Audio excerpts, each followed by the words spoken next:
Now, how about them damn Celtics? And we are back with another episode of How About Them Celtics. Sam and I are here recording Wednesday, November 27th, except Sam's not here. I brought in Noah because Sam had to drive to Delaware for Thanksgiving for the holidays with his girlfriend. So I found a replacement. And let me make the replacement official. I'll take Sam's name off the screen for the YouTube viewers. How are you doing, Noah? Thank you for filling in. We appreciate it very much. You're muted still because of the tapping.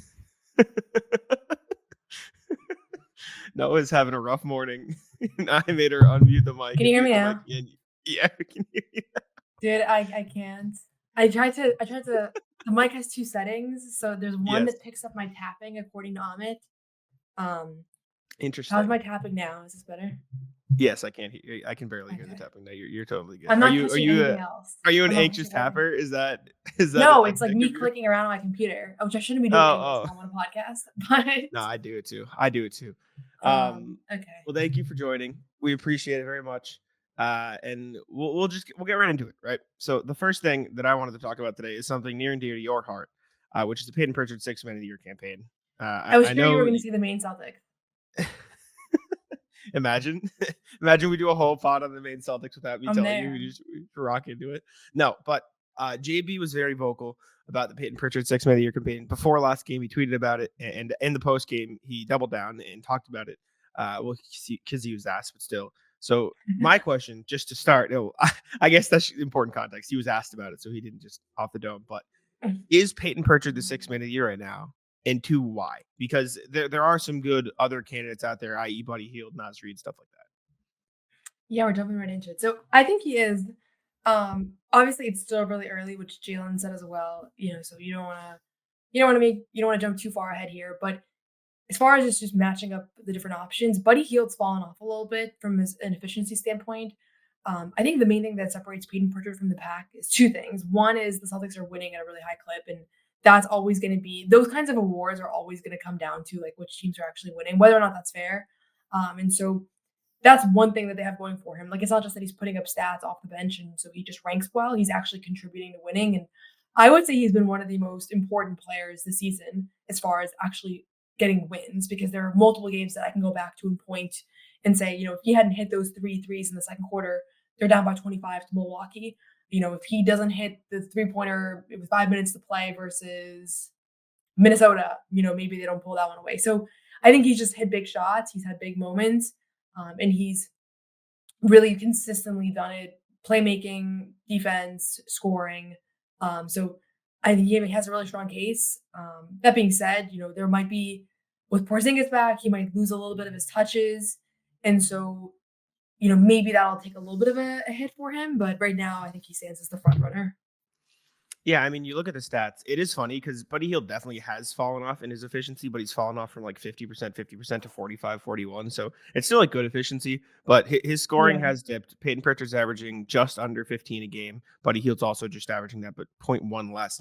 Honestly, at this point, it feels like Jonathan Kuminga could turn into a sneaky competitor, because he started the year in the first 5, but he's spent the last 12-ish games off the bench, and he's right there at around 15, 5, and 2. Pritchard's averaging 14.8, 2.6, and 2.9 on just ridiculous efficiency. And then you start to go down the line. Naz Reid's another guy on a winning team. Mo Wagner's on a winning team. Bobby Portis, if the Bucks manage to turn it around. But it does feel like Payton Pritchard is sort of separating himself from the pack, which I'm sure you are thrilled with. I know we talked about it coming into the year about the 6 Man of the Year campaign, and a lot of people are, I don't want to say jumping on the bandwagon, but liking Payton Pritchard has become a trend that was not one of years past. Jack. Yeah, I mean, well, he has been the oh my God, this guy's so underrated. I can't believe this guy's been this good. You know what I'm saying? That type of player this year, sort of like what Derek White was last year. And one of our friends, Mr. Cam Tabatabai, who broke the KP news, shout out, went on Twitter and said there are about X amount of teams. Let me find the actual number he said. He said that Payton Pritchard would start for like 15 teams in the NBA, or somebody said he would start for like half the teams. And Cam decided to name the teams that he think Pritchard would start on at the 1 or the 2, so point guard or shooting guard. And I thought we could go through and to say whether or not we agree with him and figure out how many other teams in the league Payton Pritchard would start on that aren't the Celtics. You brought the right guest on, Jack. So this is Cam's list. I'm going to pull it up on the screen for the YouTube viewers. I'll read it for the audio viewers, obviously. But he said, and he contextualized, be the starting point guard or shooting guard, because obviously some of these teams have an elite starting point guard. But we'll go team by team. So he said Payton Pritchard would definitely start for the Chicago Bulls. And he added the context in the replies of he would start over Josh Giddey because they're bringing Ayo Dosunmu off the bench. And I would probably agree. I think they'd probably run with Pritchard and Kobe White. Any disagreement from you there? I mean, I just don't think Josh Giddey is a player you can have on a winning team on the floor. Yep. So to me, it's like clearly they traded for him thinking that he was, so maybe they wouldn't start Pritchard, but eventually they figure out they made a mistake, in my opinion. So, yeah. Okay. He said Denver as a second one, and I don't necessarily agree with this. Not because I think Christian Brown is a better player for sure. He's not starting over Jamal Murray, first of all. I know Jamal Murray's struggling. He's just not going to start over Jamal Murray. I don't think he'd start over Christian Brown either. I think Pritchard might be close to as good of a player, but I think Christian Brown's a better overall defender. He is bigger, better size. I mean, Christian Brown's averaging 16, 5, and 2. Yeah. An amazing efficiency this year. So I don't think he'd start in Denver, but I don't think so either. But just as a disclaimer, as we do this exercise, I think part of this is that Pritchard right now is still relatively unproven. Like he has these stats for the first 17 games of the season and they look good, or 18 games. But I think people are wondering, could he, could it be scaled up? How much of it is him benefiting from Jason Tatum and Jaylen Brown? Part of being an original Payton Pritchard believer is believing that right now we're still just seeing the surface of what he's capable of. And so I would say that some of these teams, even Denver, like there's a world where he would be the starting guard because he is simply a lot better than what we're currently seeing even. And so I agree with you. Right now, he probably wouldn't start. I think Christian Brown is also, you just need that size a little bit. So he's good too. He's really good. Yeah. I will say though, you call yourself an original Payton Pritchard believer, and you are. I went to war in Las Vegas when people tried to tell me that TJ McConnell was better. I couldn't get on board. I don't care what we saw in the playoffs. TJ McConnell's not a better player than Payton Pritchard. I get the value of a guy like TJ McConnell, but being a non-shooter is such an unbelievable hurdle to overcome. Yeah. That I couldn't do it. So I'm happy I stood my ground there. And obviously it's one. I think for me with this discussion, and this is about a lot of players, there's what is the reality right now that we've already seen, and what is their capabilities. And so I think with the McConnell thing, I felt like he was just more proven than Pritchard. He had done more. And so kind of trying to give him his props for that. But which player would I rather sign to a 5-year contract? Pritchard, absolutely. He's on the best contract in the league right now, probably. Actually, I have to look at all the contracts. But he's on a really good contract. So he's on one of the best for sure. Speaking of, Cam said the Pistons he would start for. Probably, but yeah. He wouldn't start over Cade. So the question is, would he start over Jaden Ivey? I think he's probably better than Jaden Ivey, but I think the best version of Jaden Ivey is probably I don't know if I believe that. I was going to say better than the best version of Payton Pritchard, but I don't know if I believe that. So one of the things about Pritchard that I would say is he elevates everybody around him. I think on a young teams would really benefit from him being out there, even if the other scoring guard, like a Jaden Ivey, maybe has a higher ceiling and obviously was a higher draft pick and everything. I think a guy like Payton Pritchard helps unlock maybe some of the guys that are struggling. I think a perfect example of that is at the end of games when Pritchard is out there in blowout minutes or whatever he wants to call them.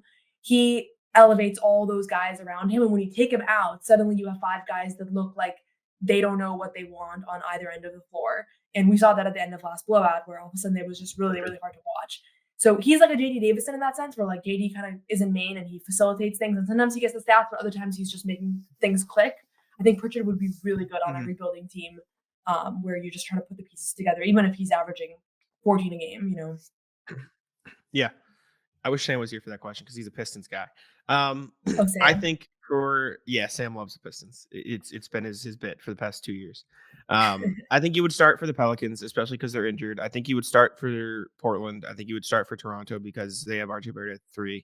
And I think he would definitely start for Washington. Do you have any qualms with any of those 4 I just ripped off right there? No, I don't think so.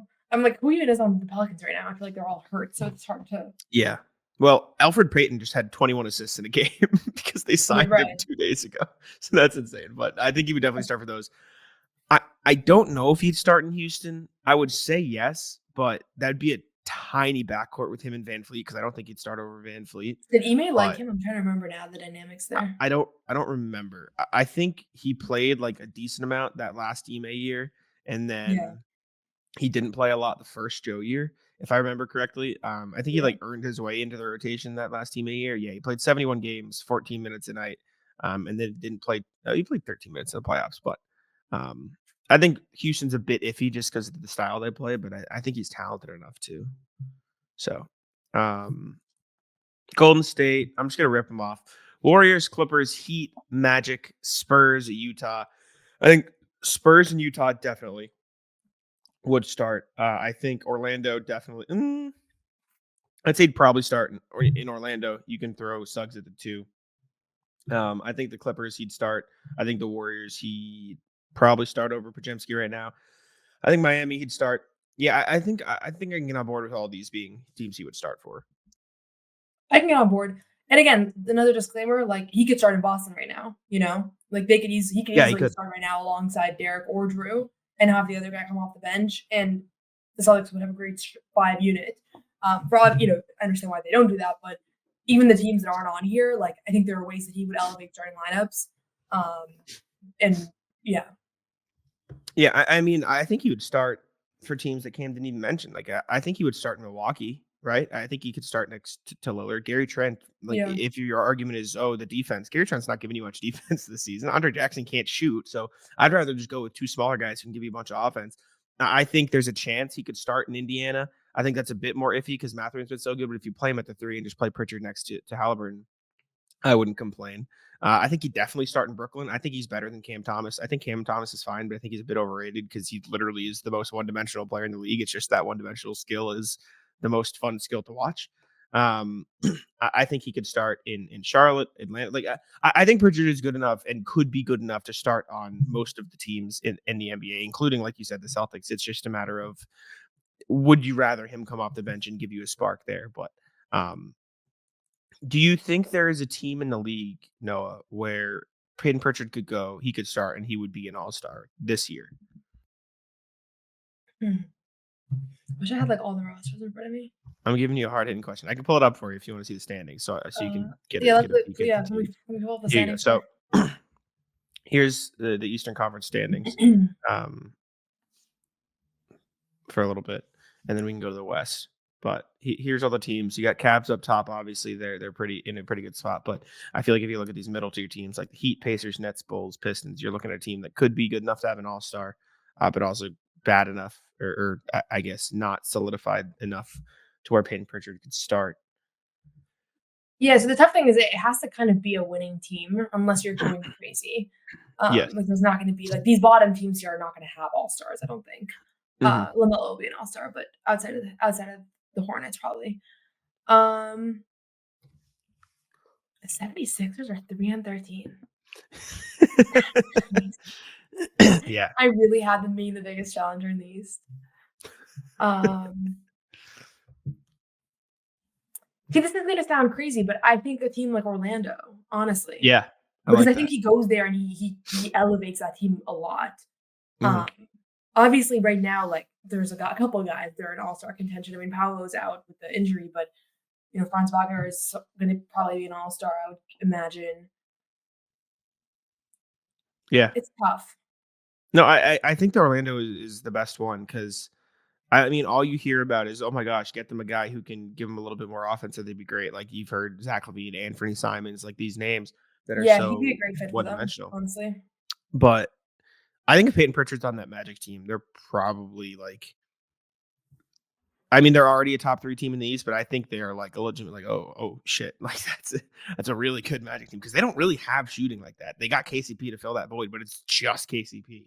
So I think that's a good one. And then Also, out really west, it impressive. gets a little They're tougher. 9-1 in their last 10. Well, that's without Yeah, the Paolo. Magic have been rolling.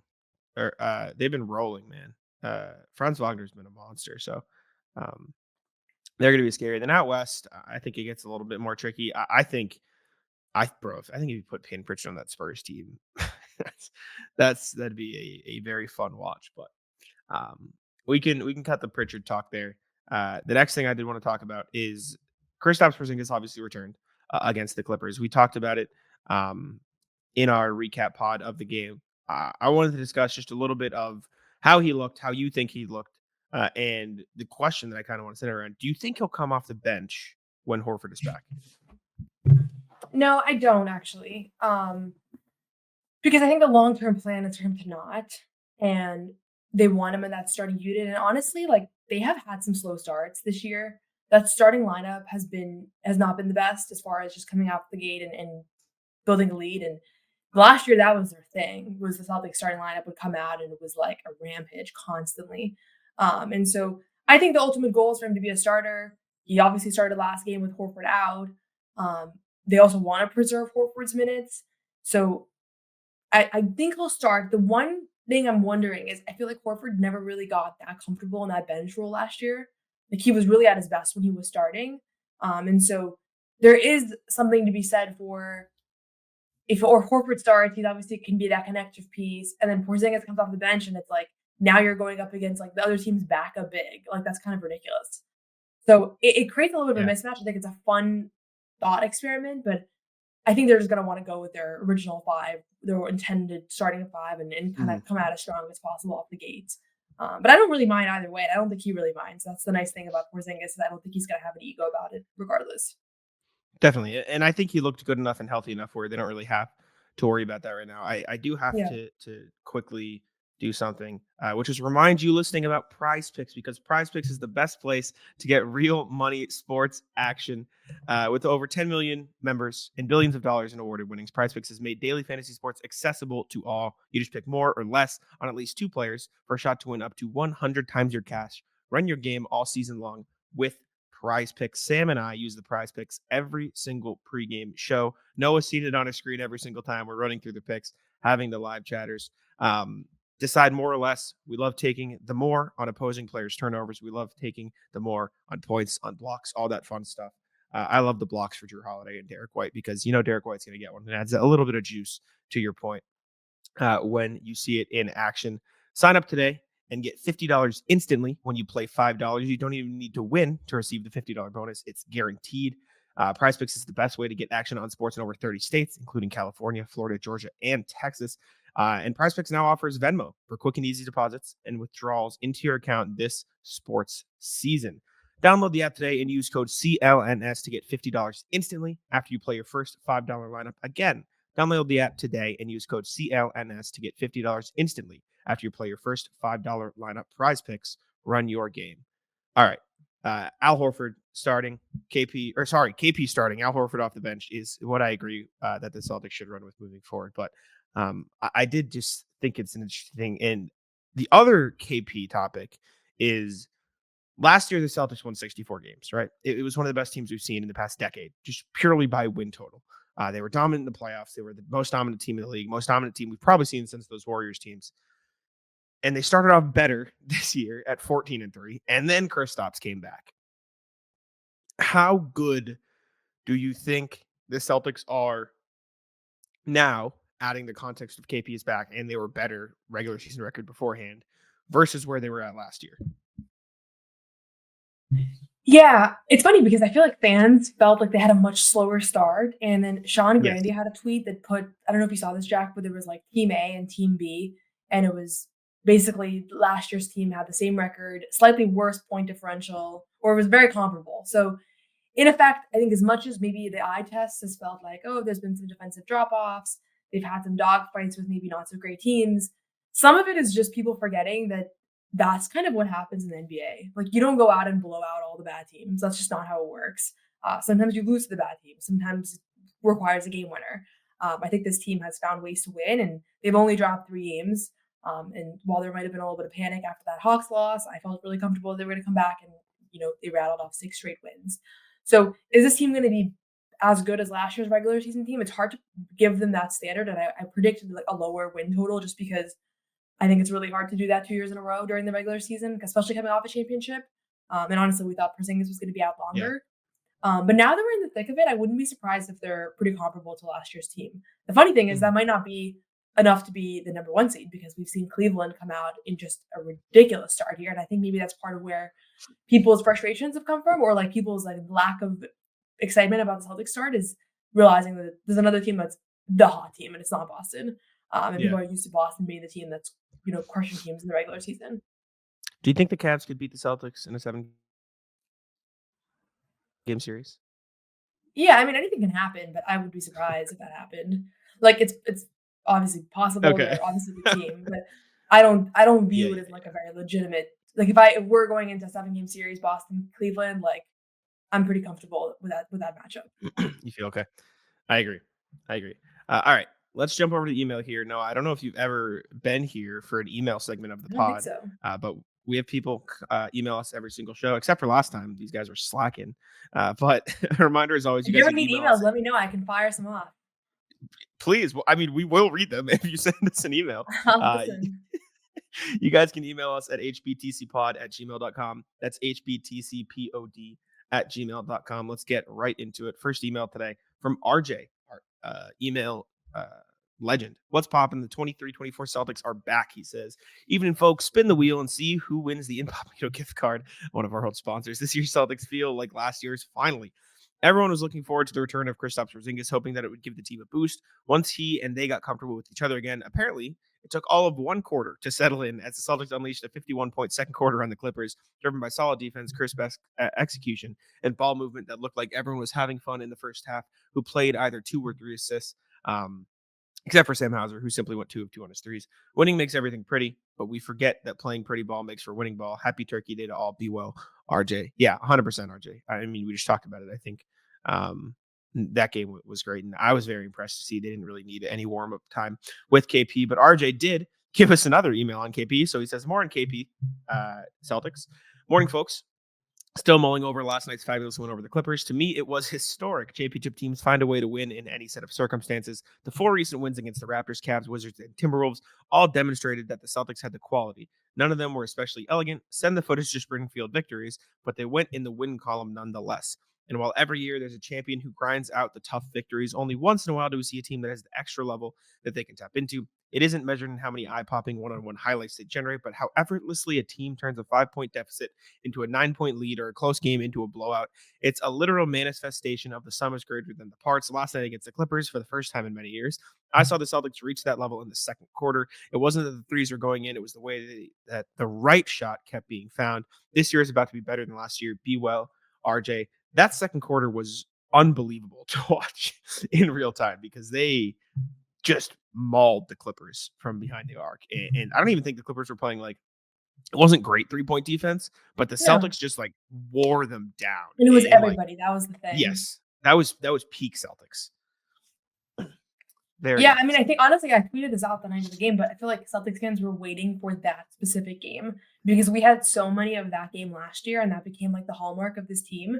And sometimes point differential doesn't tell the full story. Sometimes they win by 10, but we all know it was a dogfight throughout. This was one of those games where it was like you could just chill in the second half, and game was out of reach, And so I think that's the kind of vintage win that we became really accustomed to last season. And honestly, Porzingis had something to do with that. I think it was probably more the energy and like the vibe around him coming back than his actual on-court contributions, even though he was great in his minutes. But like Kata was like a plus 30 and Porzingis was like a plus 3 in this game. So it wasn't even just like Porzingis came out and changed everything. It was just everything was going well for them. But I also think that just his return just brought a sense of like joy and energy to this team. For sure. Definitely.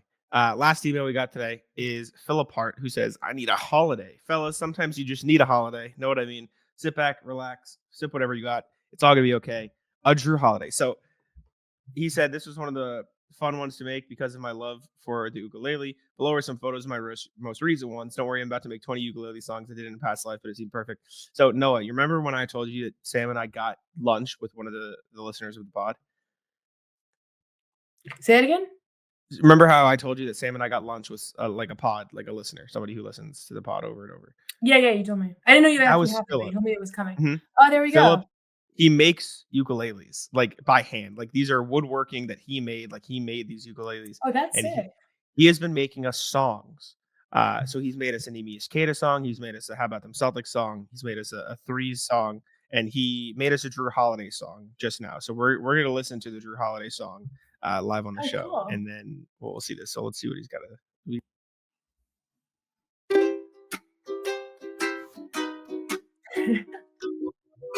Philip writes all of his own lyrics and then puts it into an AI music generator that like generates the music and everything. So this is that context That's that you. cool. Opposition surrounding us like the sea. It's been too long since we hit a 3. I'm chilling under a parquet tree, sipping lemonade, looking carefree. The pressure's rising like the tide. Storm clouds gather, but I never hide. I'm the lighthouse when waves collide, staying steady, see the storm subside. We're going Who's this guy on though? Drew Holiday. It's just an AI generated image of I don't know who. Like I assume he like put in like Celtics player Drew Holiday, something like that, and it came up with something that it thinks looks like anybody. It's just a random guy. I think it's just an AI generated thing. When I check in, problems will fade away. My defense keeps 1 to 5 at bay. None of the credit do I ask for pay. Call me J Holla, Kung Fu Drew, or Druth. My defense is smoother than the smoothest proof. Drives bounce off me like I'm bulletproof. Helping teammates without any dispute. Corner pocket swish, it's automatic flow. Full court press, man to man or zone. Smiling as I work, keep the energy growing. Stress-free vibe, make the pressure unknown. We're going on a Drew Holiday. When I check in, problems will fade away. My defense keeps 1 to 5 at bay. None of the credit do I ask for pay.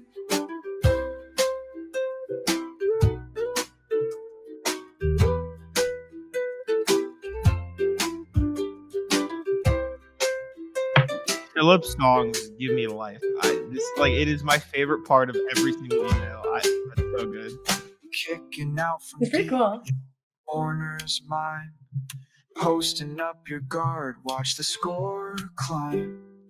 On vacation mode, but I'm here to grind. Helping calm the storm when it's overtime. Smiling so big you think I'm on a cruise. Locking down the court like it's old news. Stress not for me, I just light the fuse. Leave it on the court, make no excuse. We're going on a Drew Holiday. When I check in, problems will fade away. My defense keeps 1 to 5 at bay. None of the credit do I ask for pay. Yeah.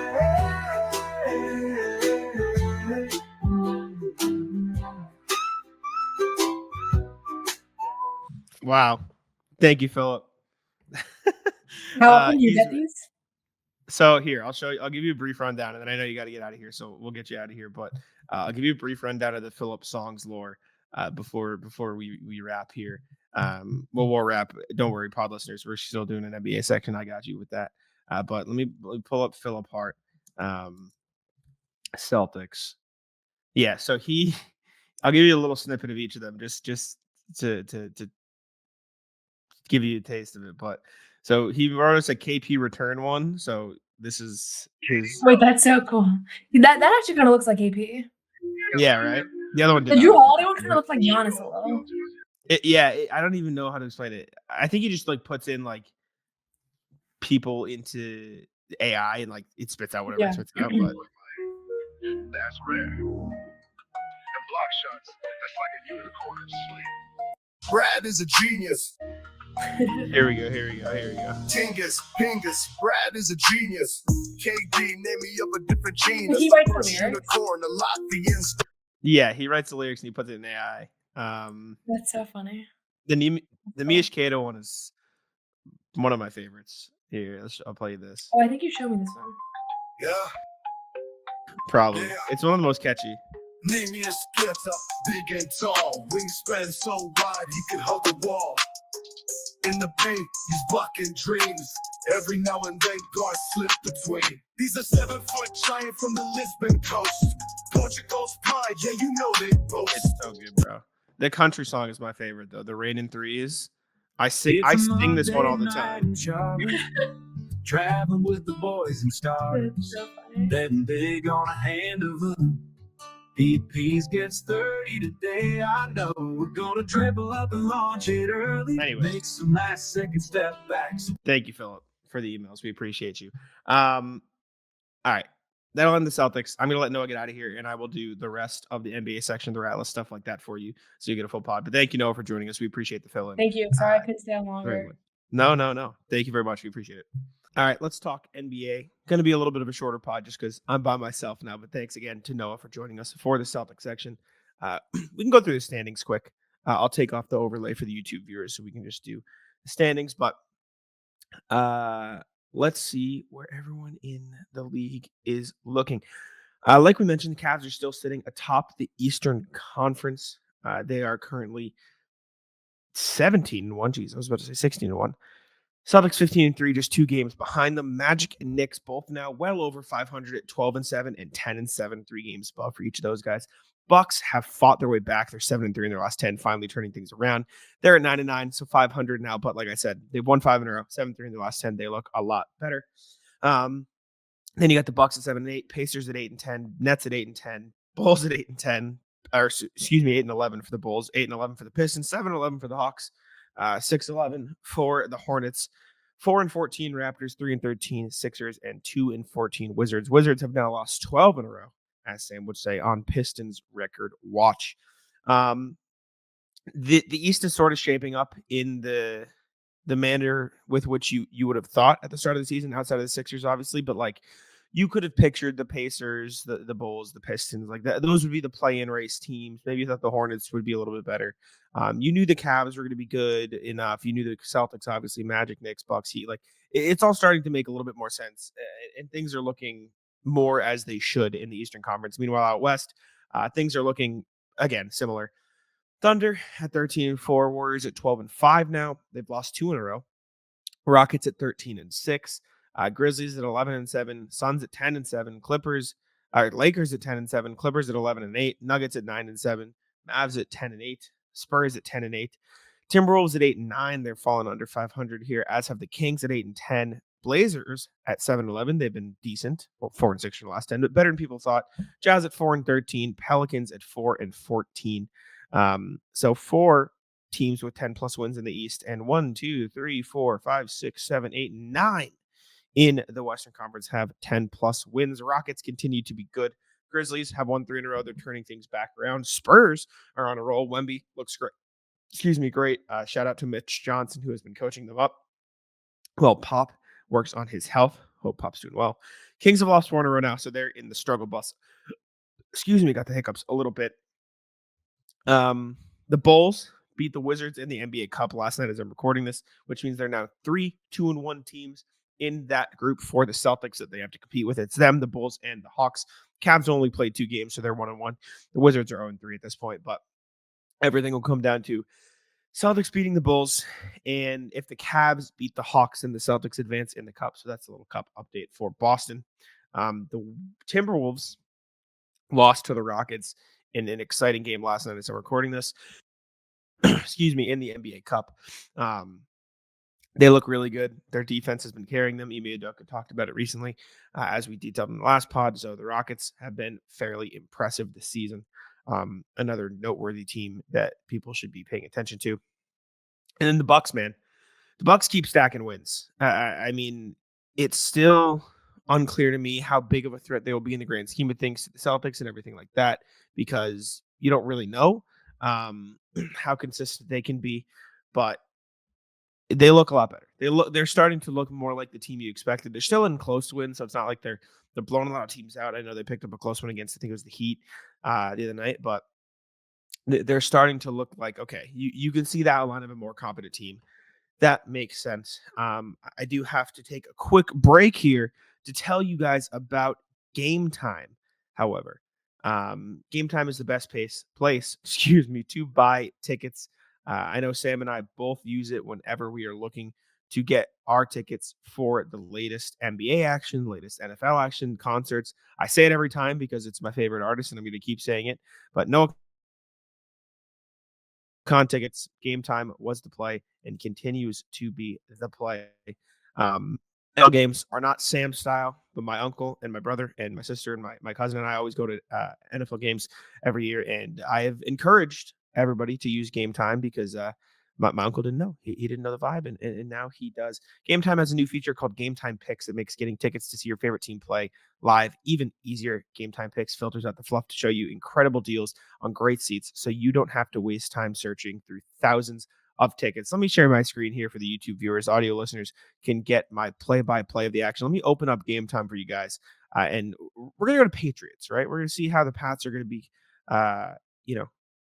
looking in terms of game time, because even though they're not the best at the moment, obviously, Drake May looks fun. Would be fun to see some games. Let's check out this Chargers game. Or actually, you know what? No, let's go to the Bills. Josh Allen's fun. He's probably the most entertaining player in the NFL right now. Let's see what things are looking like on game time right now. As you can see here, you can sort by price. You can source low to high and price, high to low. And you can search by discount, which is one of my favorite things. It shows you good deals around the stadium. It shows you stars with some of the best deals, some of the best prices. Obviously, you can sort by the pricing as well. So if you'd rather sit up top, you can go to this hot deal right here, 51. But me being afraid of heights, I don't know if I'd like it up at those upper stands at Gillette Stadium. So let's look a little bit lower. Nothing too crazy though. I'm seeing these star deals. I see a 136. That's a pretty good deal. Another one of my favorite things about Game Time is you can actually click on the view. You see it on the side right here. You can see exactly what you're going to see from the view of your seat. I'm gonna have to go to this Bills game.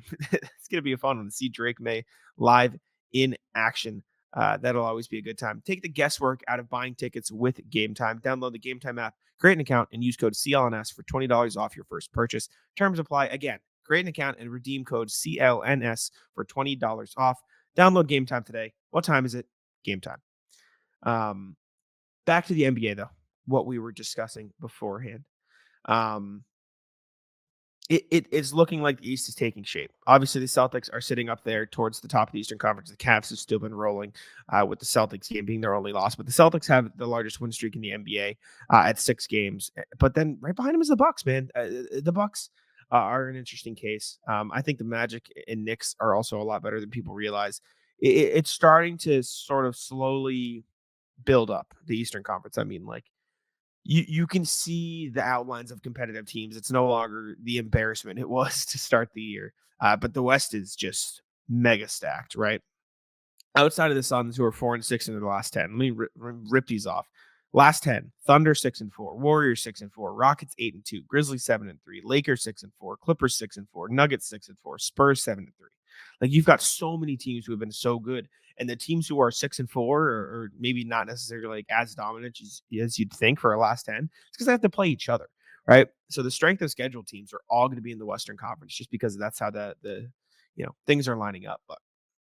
But next thing, let's go to the 76ers. Ramona Shelburne of ESPN wrote an article today